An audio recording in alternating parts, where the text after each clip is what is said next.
चेन्नई पर आरसीबी एक और नेल बाइटर में चेन्नई सुपर किंग्स को हरा देती है। इस सीज़न आरसीबी डिफरेंट लगी है। अमूमन ऐसे गेम्स वो हार जाते थे, लेकिन इस सीज़न वो ऐसे गेम्स जीतने लगे हैं, अपनी झोली में डालने लगे हैं। और क्रेडिट टू यश दयाल। आपको याद होगा 2 सीज़न पहले जब रिंकू ने उनको वो 5 छक्के मारे थे, बहुत ही बुरे फेज से गुजरे थे। उसके बाद इंजरी हो गई थी, भारतीय टीम में उनका कॉल अप होने वाला था बांग्लादेश टूर के लिए, उससे पहले इंजर्ड हो जाते हैं। लेकिन रिसर्जेंस की बात करें, लास्ट ईयर आपको याद होगा चेन्नई का यही मैदान था। आरसीबी सीएसके के अगेंस्ट अपना मुकाबला खेल रही थी। 17 रन डिफेंड करने थे यश दयाल को against MS Dhoni and Ravindra Jadeja, और उन्होंने उस टाइम भी आरसीबी के लिए करके दिखाया था। एक बार फिर चेन्नई के उसी मैदान पर उसी होम क्राउड के सामने उन्हें लास्ट ओवर में 15 रन डिफेंड करने थे अगेंस्ट एमएस धोनी और रविंद्र जडेजा। एक बार फिर वो कमाल करके दिखाते हैं। मैच की बात कर ले तो विराट कोहली और जेकब बीथल ने एक बेहतरीन स्टार्ट दिया आरसीबी को। विराट कोहली जिनके पास फिलहाल ऑरेंज कैप भी है, संजय मांजरेकर ने जैसा कहा था कि इस खिलाड़ी के ऊपर ऑरेंज कैप थोड़ी ज़्यादा जचती है, लेकिन जैसे ही ये दोनों आउट हुए आरसीबी का मिडिल ऑर्डर एक बार फिर से क्रम्बल किया। आप देखिए देवदत्त पाडिक्कल, उसके बाद रजत पाटीदार उनके कप्तान, उसके बाद जितेश शर्मा बिल्कुल भी नहीं चले और आरसीबी ने एक मोमेंटम गंवा दिया। लगा कि आरसीबी एक अंडर पार स्कोर पर रह जाएगा। उसके बाद आता है रोमारियो शेफर्ड का तूफान। उन्होंने लगाई 14 गेंदों में हाफ सेंचुरी कंप्लीट की। आईपीएल इतिहास की सेकंड फास्टेस्ट हाफ सेंचुरी उन्होंने पूरी की है। आपको याद होगा लास्ट सीजन जब रोमारियो शेफर्ड मुंबई के लिए खेला करते थे, एनरिक नॉर्किया जो कि उस सीजन दिल्ली में थे, उनके अगेंस्ट भी कुछ इसी प्रकार से धावा बोला था उन्होंने लास्ट सीजन। और हमें लगा 213 214 शायद चेन्नई नहीं चेस कर पाएगा क्योंकि ट्रैक रिकॉर्ड उनका ऐसा रहा है इस सीजन में। लेकिन क्योंकि ये आईपीएल टीम सेंसेशंस का रहा है, पहले हमने वैभव सूर्यवंशी को देखा और कल हमने एक 17 साल का लड़का आयुष महात्रे को देखा चेन्नई के लिए बल्लेबाजी करते हुए।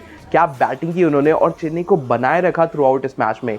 शेख रशीद और सैम करन के जल्दी आउट हो जाने के बाद आयुष महात्रे 17 साल के लड़के ने धावा बोल दिया आरसीबी की गेंदबाजी पर। और जब रविंद्र जडेजा के साथ ये बैटिंग कर रहे थे, ऐसा लग रहा था सीएसके कंफर्टेबली ये मैच जीत जाएगा। भुवनेश्वर कुमार को एक ओवर में उन्होंने 26 रन भी मारे। भुवनेश्वर कुमार जो कि इंटरनेशनल लेवल पर भारत को रिप्रेजेंट कर चुके हैं, इतने अचीवमेंट्स हैं उनके करियर में, और 17 साल का एक लड़का उनके खिलाफ ऐसी बल्लेबाजी करता है। जब लगा कि ये मुकाबला ना अब सीएसके की जेब में है, तब ये आउट होते हैं आयुष महात्रे। आरसीबी की फील्डिंग बहुत ज़्यादा खराब थी, लेकिन उसके बावजूद ये नतीजा उनके फेवर में जाता है क्योंकि उनकी टीम में यश दयाल थे। एक फेज था जब आपने आयुष महात्रे को गंवाया, बैक टू बैक विकेट्स मिले थे लुंगी एनगीडी को जो कि जॉश हेजलवुड की जगह खेल रहे थे। उन्होंने पहली बॉल पे डिवाल्ड ट्रेविस को चलता कर दिया। हालांकि हमें बाद में पता चला कि अगर वो रिव्यू कर लेते सही टाइम में तो वो शायद नॉट आउट रहते।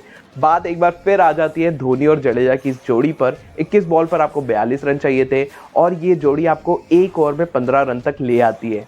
आखिरी ओवर डालते हैं यश दयाल। पहली 3 बॉल बहुत ही कमाल की उन्होंने एग्जीक्यूट की। 3 बॉलों में सिर्फ 2 रन दिए और एमएस धोनी का विकेट भी लिया।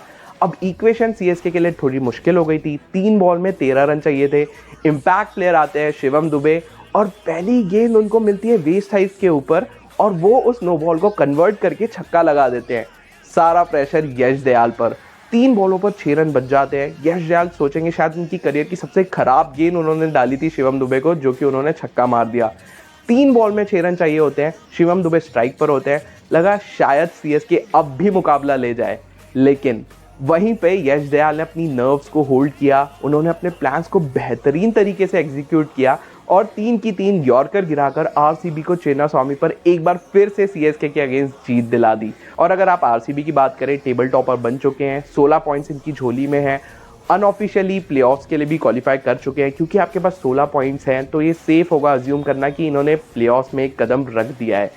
और आप देखिए अमूमन ना आरसीबी ऐसे मुकाबले हार जाती थी पिछले, अगर आप कई सीजन उठाकर देखेंगे, लेकिन इस सीजन आरसीबी ये सारे मुकाबले जीतने लगी है। Are we seeing something different from RCB this time?